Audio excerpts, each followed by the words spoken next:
Chapter 25, Part 3, we're picking up with photosynthesis and the oxygen revolution. Going back to where we were just a few moments ago, we were looking at the first single-celled organisms, stromatolites, and we're moving forward from there. So, photosynthesis and the oxygen revolution. Most of the oxygen that we have in our atmosphere today is a result of photosynthesis. The oxygen is released as a byproduct when the water is split inside of plant cells. So it hangs on to those hydrogens. Remember what those are used for with the electron transport, and the water is the oxygen is released. Also, just going back, remember the oxygen is released through the stomata in the bottom of those leaves. Okay, so when photosynthesis was first developed, billions of years ago, most oxygen was probably taken in by the oceans. One of the biggest reservoirs of oxygen on our planet today is in the ocean, and the other is really in the atmosphere. But it probably accumulated first in the water because that's where life was living at that time. It was in the water, so the oxygen released stayed in the water. As the oxygen in the ocean levels continued to increase and became more concentrated, it probably was able to bond with iron, creating iron oxide. Iron oxide is a precipitate that would sink to the bottom of the water and accumulate as sediments. Iron oxide happens to be red. So when we see red banded layers of strata, it's usually of iron oxide, and that's what we have going on in Sedona and why Sedona is red. So once all the iron had precipitated out of the water, and when I say precipitated out of the water, I'm actually meaning converted into that iron oxide and fell to the bottom of the ocean. That's what I'm talking about with precipitated out of the water. Precipitate is just something that falls, and iron oxide falls, and the oxygen is removed out of the water. So once that happened, the waters continue to become more and more oxygenated or saturated with oxygen. Once the oceans were all saturated, oxygen began to leave the ocean and it began to fill our atmosphere. So looking at this graph right here, we can kind of track that. We're looking at billions of years ago. This is going back beyond 4 billion years ago, and we have oxygen levels, and then we have this very, very steep incline. The steep incline that we see here at 2.7 billion years ago is called the oxygen revolution, and it had an enormous impact on life. In certain chemical forms, oxygen can attack chemical bonds and can inhibit enzymes and, as a result, damage cells. As a result of enzymes being stopped and cells getting damaged, that probably doomed many of those prokaryotic organisms that were thriving at the time. Some species survived in habitats. Obviously, after every mass extinction, there's going to be some survivors. But where did those species that survived this happen to stay? Well, they probably remained in areas of the ocean that are anaerobic, and we still see their descendants living there today. As a result of this influx in atmospheric oxygen, diverse adaptations did as well. One adaptation that formed at this point would have been cellular respiration as a means of harvesting energy. Ooh, remember those terms: electron transport chain, the Krebs cycle, phosphorylation. And who can forget our dear boy ATP synthase? Alright, moving on. So the first eukaryotes, widely accepted date of origin is 2.1 billion years ago. That's based off of our fossil record of these organisms. And keep in mind differences between eukaryotic and prokaryotic organisms. The eukaryotic organisms contain many compartmentalized organelles, whereas prokaryotes do not. So the nuclear envelope, the mitochondria, the endoplasmic reticulum, the cytoskeleton, which we're going to talk about this tidbit right here, but the cytoskeleton allows for cells to change shape and engulf other cells, which will help us understand why or how the mitochondria could have came to be integrated into these eukaryotic cells. And there's others as well. The cytoskeleton, which we just mentioned, plays a large role in the endosymbiont theory, keeping in mind that that cytoskeleton allowed cells to change shape and engulf other cells. Well, the theory goes that the mitochondria and chloroplasts that are current in today's eukaryotes were formerly small prokaryotes existing on their own, and they began living within these larger cells. And the cytoskeleton allows things like endocytosis and exocytosis to happen. Also phagocytosis, which is probably actually how the mitochondria got integrated.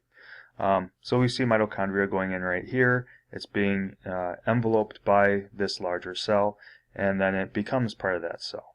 And we'll talk about some of the pros that both cells would have received from that. Now keep in mind that I did say pros. Both of those organisms benefited from this symbiotic relationship. Symbiosis is talking about anytime two things are surviving together, and mutualism, a form of symbiosis, is when both benefit. So the larger cell that engulfed the mitochondria would have been a heterotroph. It would have taken in that as a food item, or tried to use it as a food item. Heterotrophs are organisms that cannot generate their own nutritional content. So like we're heterotrophs, we have to eat to get our foods. Plants are autotrophs, they can produce their own. This larger cell, the heterotroph, benefited from the nutrients that were released from those photosynthetic embryons.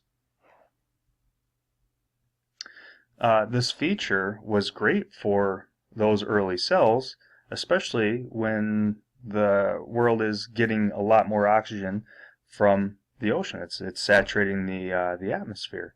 So that allowed these cells to develop cellular respiration and be able to actually begin using the oxygen to harness energy rather than dying as a result of too much oxygen. And over the course of time, the host cells and the endosymbionts became inseparable. So the beginning of multicellularity. Well, eukaryotic organisms date back to 2.1 billion years ago. The first multicellular ones are anticipated to be derived around 1.5 billion years ago. The oldest fossils are 1.2 billion years ago, and that would be of algae. And then 575 million years ago, we're starting to see a broader range of fossils of soft-bodied organisms, relatively large, 1 meter long, that's about 3 feet, in the fossil record. So why did it take so long for larger organisms to be derived? Well, evidence suggests that 750 to 580 million years ago, there were severe ice ages, and at this time, most life would have been confined to areas near those deep sea vents and hot springs, or in the equatorial regions that lacked ice cover. So moving forward, we have the Cambrian explosion going on 535 million years ago. This explosion is characterized by the appearance of several phyla that appear in the fossil record just out of nowhere. They're just looking at one strata and they're not there, and then the next one, boom, you have this incredible diversity of life. Things like sponges and sea anemones and mollusks and other organisms of this nature. So 500 million years ago, 35 million years after the Cambrian explosion, animals started to colonize land. There was life on land prior to this. We had damp habitats where fungi and plants and cyanobacteria, which are photosynthetic bacteria, could exist, but animals didn't get on land until 500 million years ago. And this is largely due to the adaptations necessary to survive completely removed from an aquatic environment. We're talking about reproduction and where organisms can reproduce, especially if you lay eggs. How do you protect those eggs? And also, how do you survive without dehydrating entirely? Life didn't have the adaptations to do these things, so it did take a long time in order to actually get on the land. Even land plants that could exist away from water sources. Some of our modern trees and plants, those didn't really come around until around 420 million years ago. And we have some evidence in the adaptations that they have today as to why that may have been, such as these vascular systems, which are used to transport internal materials. You got sugars and water and all these other things that need to be moved from one region of the plant to another region, and they didn't have that vascular system prior to this time. Another characteristic would be the ability to prevent dehydration. In a lot of plants today, they kind of have a waxy coating or appearance, which specifically is designed to prevent loss of water. I'm kind of wondering if the ability of those stomata to open and close also played a role in this as well.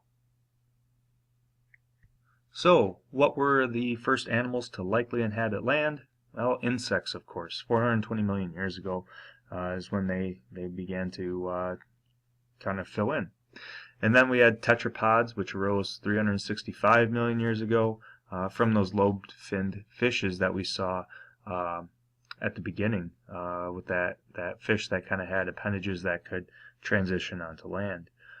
Humans are a form of tetrapod, and we diverged from other primates 6 to 7 million years ago. This doesn't mean that humans are around 6 to 7 million years ago. We actually came about 195,000 years ago. So, I mean, if we're thinking about it, 195,000 years seems like a long time. But if we put that into that clock that we saw with the 3 different eons, we would have been on the planet about 0.2 seconds. So we haven't been around very long at all. But our ancestors have been for 6 to 7 years, million years. We'll pick up the next section with 25.4, where we look at the rise and fall of groups, and speciation and extinction rates.